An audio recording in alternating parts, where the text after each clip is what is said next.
Captain, it's me. This deep cover shit is working out. I done found some more nasty motherfuckers. They done got this raw ass stomach, done cut this animal open. Still got the grass inside of it.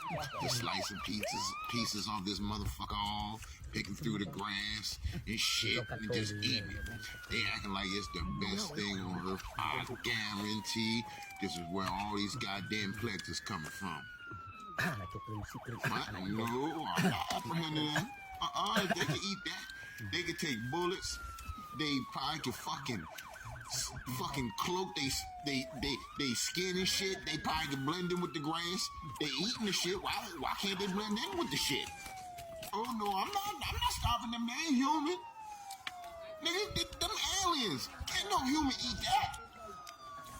You better send in the special forces. Listen, if you ain't gonna do it, motherfucker, give me Trump's number. Trump knows somebody. I guarantee his crazy ass knows somebody come get these motherfuckers. I ain't doing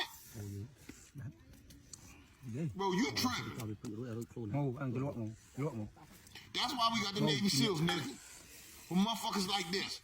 Niggas eating stomach, raw stomach. They ain't scared of shit. Who you, nigga?